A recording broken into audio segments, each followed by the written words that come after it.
Welcome to Smoke Signals, everyone. I'm Matt Montgomery, along with head football coach Wayne Coleman. Coach traveled to Whitehouse after Thanksgiving and had a good week of practice. Whitehouse those guys just don't make many mistakes. No, they got a good football team.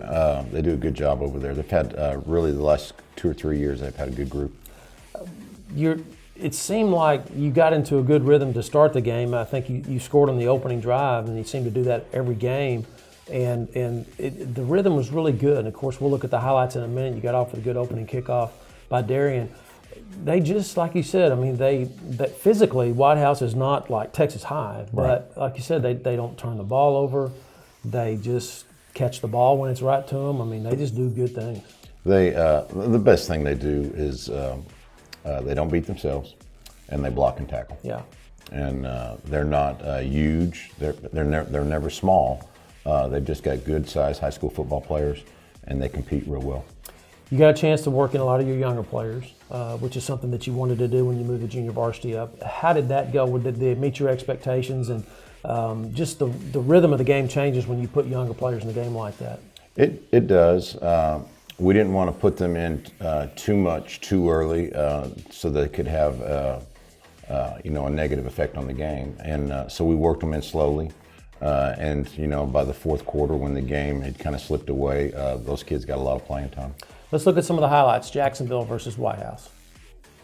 Of course, the opening kickoff, Darren gets the good return. And, well, Coach, your kickoff returns have just been really good this year. The kids have taken a lot of pride in that group. We call that the house party because we try to take it to the house on those plays.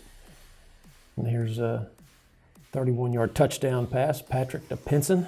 Yeah, there's a busted coverage by Whitehouse, and Patrick did a good job of identifying that. Tough run by Dino right here. Yeah, one of the few times we had a nice hole for him to run in all day. And this was our congratulations play of the game. Ryan McCown, the sophomore, hitting Tony Pinson. What a catch. Just a nice catch by Tony. Good throw in the hole and cover 2 look there by Ryan. Well-executed play. Here's Ryan's touchdown pass to Dontrell Rivers. Latrell. Latrell. Yeah. I did that again. Yeah. Sorry about that, Latrell. Yeah, Latrell Rivers. Another big play by Latrell. Yeah. I knew I was going to do that again. Yeah. It's only going to be week 10 here. I know. What a great player Latrell has been this year. So maybe that's a credit to Dontrell. It is. He has such an impact on our program when he played for us. Coach, 42-14 final. Again, just a game where your offense seemed and just had opportunities and chances, and then you had the turnovers. Yeah, I think we had, 2 fumbles, 2 interceptions. Yeah. And that's been, an Achilles heel this year. I don't think that in this game, it didn't seem like they were the biggest problem. Now, when you have turnovers, that's going to cause a gap in the score. But for the most part, I felt more like Whitehouse controlled the line of scrimmage. And it's not a lack of effort. You've talked about this before on turnovers. Sometimes it's just teams making great defensive plays, putting their helmet on the ball, chopping the ball out. And a lot of the turnovers this year, that's been the case. I mean, that is well coached in District 9-5A, believe me. It is. And, we had, a couple years back, we were really good at opportunistic at taking the ball away. And, in your coaching, Tuesdays are called Turnover Tuesday because you specifically spend a lot of extra time on forcing turnovers. And we've done that consistently over the years. And there are some years where the ball bounces your way and some years where it doesn't. And Coach Gold from Whitehouse was telling me before the game, he can't believe how many times the ball has bounced their way this year. Yeah. And it just happens that way. And that's what happens when you play with a funny shaped ball. Yep. If the ball was round, it would bounce the same all the time. And when people are running into each other, the ball's going to get loose. Exactly right. And this year it just hasn't bounced our way. So Mount Pleasant comes to Tomato Bowl, Coach, in the season finale, and it's going to be senior night, a big night for those seniors, not just in football, but across a lot of the organizations. And Mount Pleasant, surprisingly, they're good again. Their record doesn't show it. They've won 3 ball games. One of them was a forfeit.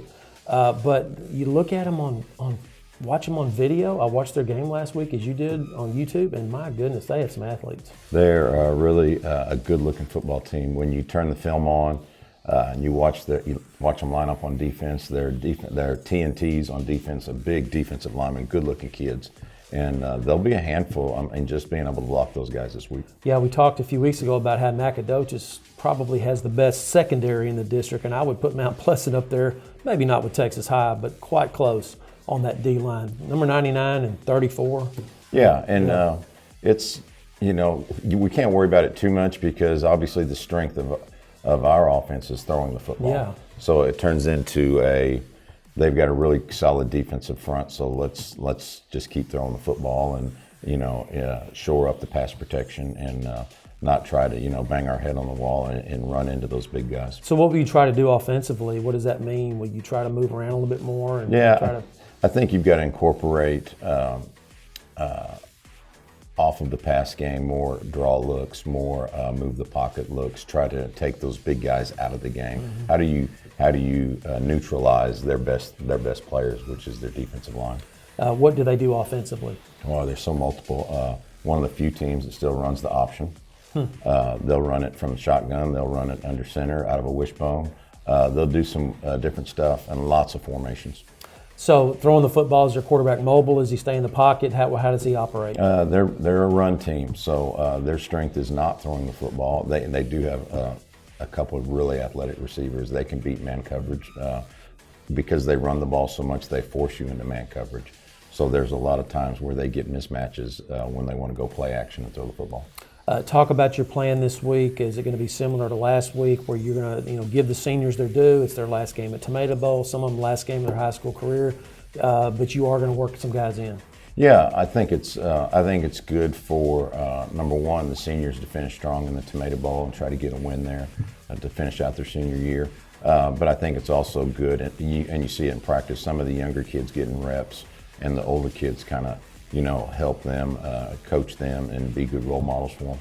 It's Jacksonville versus Mount Pleasant at Tomato Bowl, and the season finale will be online at 6:45 on JHS-sports.com. Go to our YouTube channel. That's the best way to watch the game streaming. For head coach Wayne Coleman, I'm Matt Montgomery. We'll see you next time right here on Smoke Signals.